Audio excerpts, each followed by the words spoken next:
We are in a series talking all about the life of Zacchaeus. Throughout this series, we've learned that it's personal. It's personal because Jesus knows your name, and it's personal because Jesus knows what matters to you. It's personal, so let's check out and see what's next.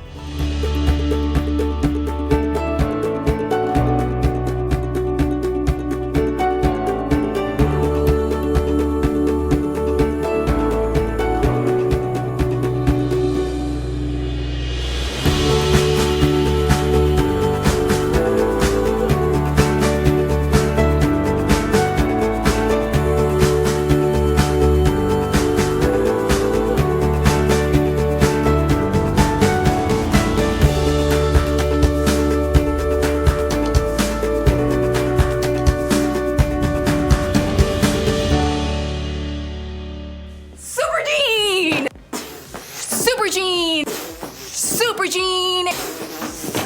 What's up, friends? I think we can all agree that superhero movies are pretty big nowadays. Between Marvel and DC, we have enough movies, video games, and spin-off shows to keep us entertained for a long time. One of my favorite things about superhero movies is the super cool, hero landings and jumps and poses and sayings that superheroes have.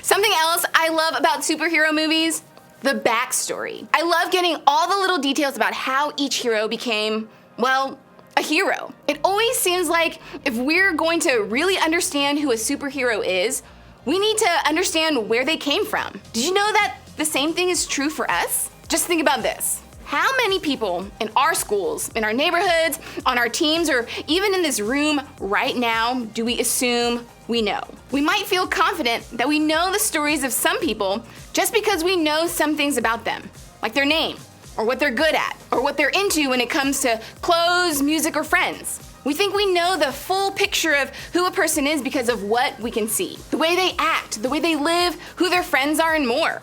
That tells us all we need to know, right? Well, not exactly. See, we can know a lot about a person, but not really know them. Just like in the superhero movies, there's a really good chance that there's more to the stories of the people around us than we see or know. Because here's what I know is true. Everybody has a backstory. In each and every person we think we know, there's more to their story than what we can see. And if we really want to know someone, we have to understand where they come from. We have to see more than just what's on the outside. We have to understand the people, experiences, beliefs, and more that make them who they are. Now, I think you probably know what I mean because you have a backstory. You know that in your own life, there's more to the story, and you want the people around you to recognize that too. Maybe you got angry and yelled at a sibling this week. You found yourself thinking, she'd understand if she knew about the friend drama going on right now. Or maybe you turned an assignment in late and thought, my teacher would be more understanding if she knew that the power got shut off at our house this week. Maybe you stopped texting a friend back and thought, they have no idea how depressed I am. If they did, they'd know why I'm not responding. That stuff going on that you wish other people would consider, that's your backstory. It's where you're coming from right now. And if you're like me, you wish people would try to understand a little more of it from time to time. But I think the question for all of us is this: do we give the same kind of grace to other people? I know I sometimes don't. The reality is, we rarely consider the backstories of other people. We don't often stop to consider where they're coming from. And because of that, we don't ever really personally know them. So how do you and I begin to see the backstory? How do we make an effort to understand where people are coming from? How do we make it personal? Thankfully, Jesus gives us a great example to follow. Over the past couple of weeks, we've been looking at a cool story from Jesus' life. A couple of thousand years ago, he was traveling in ancient Israel and came across a town that was home to a well-known bad guy. I know we talked about superheroes earlier, but this guy was more of a super villain in his community. His name was Zacchaeus, and he was a tax collector, which basically meant he cheated his neighbors out of money just so that he could keep his wealth and power. Even though his reputation was rough, when he heard Jesus was in town, Zacchaeus went out and made an effort to see him. He wanted to catch a glimpse of Jesus so much that he climbed a tree just to see if he could spot him in the crowd of people. What was crazy is that out of the entire crowd, Jesus noticed Zacchaeus up in that tree.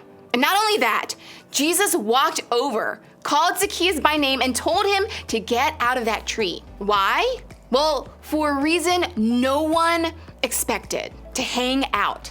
Yes, that's right. Jesus wanted to hang out with Zacchaeus, to spend time with him, to get to know him.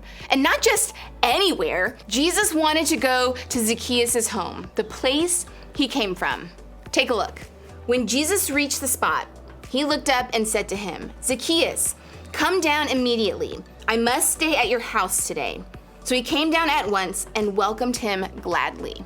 I realize Jesus inviting himself over to Zacchaeus' house may seem a little strange to us, but it would have been absolutely wild in this culture 2,000 years ago. Zacchaeus was not a good dude, and everyone knew that. I mean, Jesus knew it too. But Jesus wasn't satisfied with only knowing about Zacchaeus.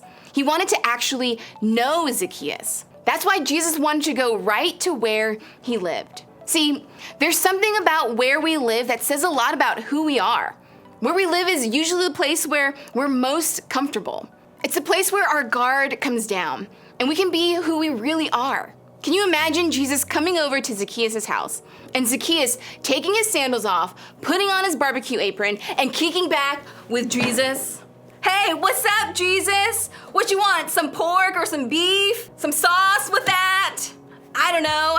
Now, I'm not sure that's exactly how it went down, but one thing is clear. Jesus wanted to make it personal. Sure, he already knew everything about Zacchaeus, but he still decided to take a step into his world to get to know him. Jesus made it personal with Zacchaeus when he took a step to understand where Zacchaeus lived. Visiting Zacchaeus' home meant that Jesus would get to know him in a very personal way. Jesus would get a glimpse into an important part of Zacchaeus' backstory. Of course, Jesus already knew his backstory because he is Jesus. But that visit showed Zacchaeus that he was accepted, story and all. See, where we live isn't just a physical address. It's a place that gives others a glimpse into our personal situations, our day-to-day lives. Where we live is a part of our backstory. It's the part most people don't typically get to see. And what's cool is that what Jesus did for Zacchaeus was an example of something that Jesus does for you and for me too. While he may have walked into just one man's house that day, it gives us a small glimpse into the way God stepped into all of our lives when he chose to send his son, Jesus, to earth. The God who created the universe stepped into our world to understand where we come from, to show us how much he cares, to understand our stories in a real and personal way. It's personal because Jesus understands your story. He knows our stories because he knows where we live and what it's like to walk in our shoes. He doesn't just see and understand a little bit about us. He knows us because he knows our whole story. And he loves us no matter what. If the way we treat other people is going to be personal, then we have to choose to understand their stories, just like Jesus does for us. So, where do we start? Well, before we get to know others, we might need to become known ourselves. For some of us, our first step might be to acknowledge that Jesus wants to know you personally. In fact, he already knows you better than you know yourself. But you might need to invite him into your story. He wants to be a part of your life in a real, personal way. You can talk with your group leader or a friend you trust about what it means to follow Jesus and experience life the way that he says is best for you. Then, it might be time to let someone else into your story. Your step might be to share more of your story with someone else. Not just some random person or a stranger, but someone who really cares about you. Someone you trust who is really a big part of your life. A great place to start is with your small group. What if you started to share a little bit more about where you come from? What if you told them a little bit about what your life is really like? What if you opened up to share more of your backstory? It could be the step that helps them know and care about you personally in a way they couldn't before. Maybe you're in a place where you want to make it personal with others, the way Jesus did for you. You can do this by giving someone the gift of going second. In other words, you can be the first one to share. You can choose to share a little bit of your own backstory so that other people know it's safe to share some of theirs with you. When you share a little about what you're living with right now, it can give someone the courage to do the same. And when someone does share their story with you, make sure you choose to listen and ask questions to learn more. When you show someone you care by listening and wanting to know more, you show them just how personal getting to know their story is for you. Just imagine if getting to know the stories of your classmates, teammates, and neighbors was something you took personally. You'd start seeing people for who they really are instead of who you think they are. You'd become known as a person who really cares, a person they can trust, a person who wants to know people in a real and personal way. You actually have an opportunity to do just that in your group. It's a place to ask questions, to listen, and get to know their whole story. And you can share your story with them in return. So remember, it's personal because Jesus understands your story. And as you get ready to share a little more of your story with your group today, I want you to think about this. What's one thing most people don't really know about you? Jesus knows your story. He knows everything that you've done. He knows everything that you've been through, and He knows your struggles and your pain. Jesus wants to walk alongside of you throughout your story. He loves you. He wants to care for you. And when it comes to you, it's personal. So personal that He gave up everything for you so that you could be in a relationship with Him through the hardest times in life. We were never meant to do life alone. So what I want you to do right this week is have a conversation between you and God. Tell Him your story and invite Him to be a part of your future. Hope you guys have an incredible day today, and we hope to see you next week.